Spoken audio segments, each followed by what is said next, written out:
On your right is Quay and its stretch of colorful, quaint shop houses.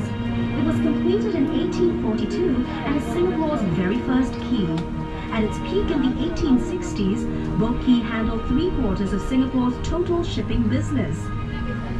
The sheltered riverbanks made excellent loading and unloading places. Back then, the whole river was chock-a-block with thousands of boats transporting a whole myriad of goods to be traded by the merchants who had set up shop in that row of buildings on the bank. Some of those goods included seafood, spices, and rubber. The precious cargo was shouldered across gangplanks by immigrant laborers known as coolies, whose blood, sweat, and tears formed the very backbone of our nation's rise to prosperity. Wonder why all the shop houses are concentrated on just one embankment of Quay? Well, legend has it that the Chinese immigrants chose to set up home only on the south bank of the river. You'll notice how the riverbank curves just like the belly of a carp. In Chinese culture, this majestic fish is an auspicious symbol of good fortune and a great place to store wealth. These first immigrants believed that this part of the Singapore River was where prosperity and wealth could be found. That's also why many banks and businesses started up here and eventually developed this area into our current central business district. Where once folks lined the water's edge, today the banks of Quay are lined with shop houses turned into restaurants and pubs. The facades of the Quay shop houses have been retained, and their unique architectural styles give the district a distinct flavor. Notice how the shop houses are of varying heights? Long ago, this signaled the owner's wealth. In other words, the higher the building, the wealthier the owner. Perhaps these traditional beliefs have extended till today. Just take a look at the tall skyscrapers of Singapore's financial district towering over the Quay shop houses.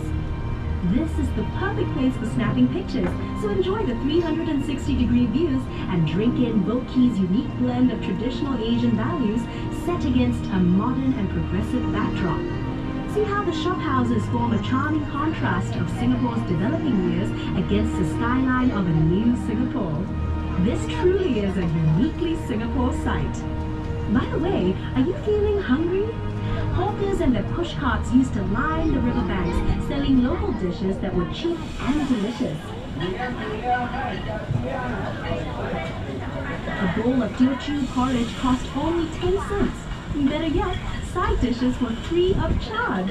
Every day, the people who worked and lived at the river would eat at these pushcarts, sitting on little stools along the river banks. Perhaps that was how al fresco dining got its start in Singapore.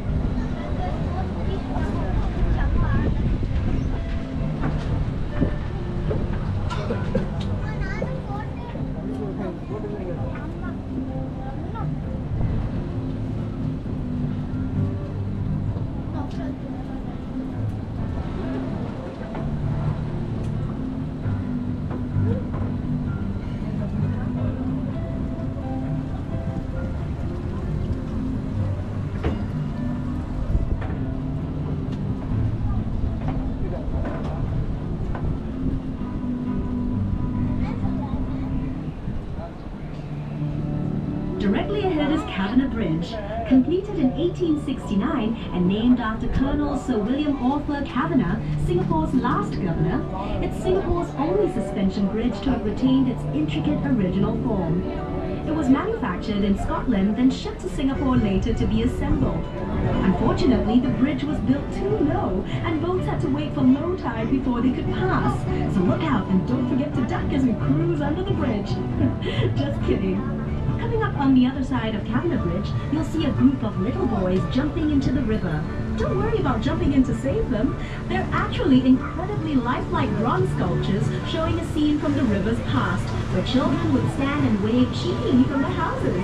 Very often they would take off all their clothes and jump in for a cool afternoon swim. Standing tall and majestic is the exclusive Fullerton Hotel, which blends the elegance of old world charm with every modern convenience. Built in 1928, lots of paper pushing went on behind the hotel's splendid columns before its glamorous makeover. Its facade is a masterpiece of neoclassical grandeur, which belies its much stuffier original occupants, the Chamber of Commerce offices and the General Post Office, from which mail was transported along the Singapore River to and from ships. Since the 1950s, this was also the site of many political campaign rallies, but even longer before that, it was occupied by Fort Fullerton, built to defend the town at the mouth of the Singapore River.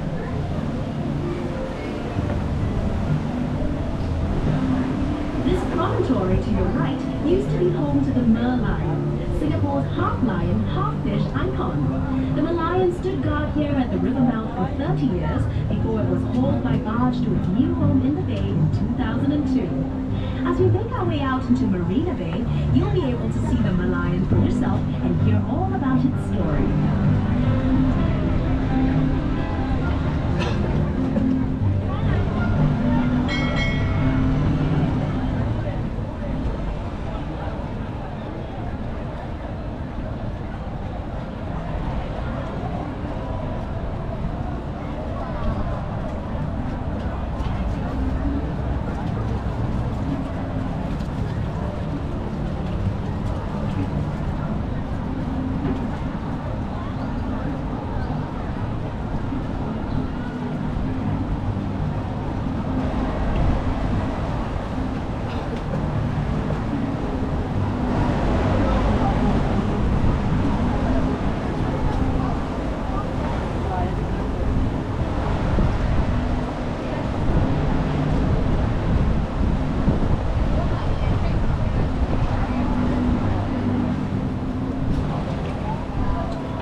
Home of the original Merlion statue. To understand our unique national emblem with the lion head and fish body resting on a crest of waves, here's a quick history lesson. Singapore was originally known as the ancient city of Temasek, which means sea town in Javanese.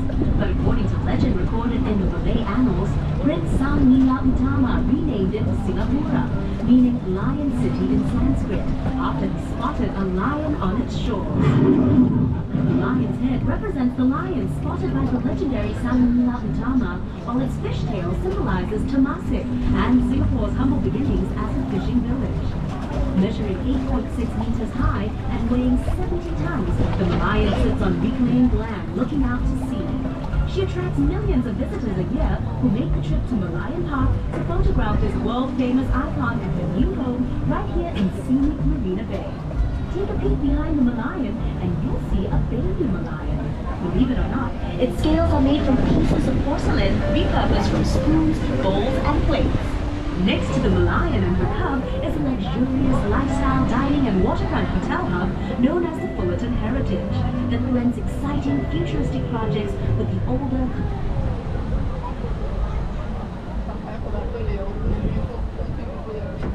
Quay in here.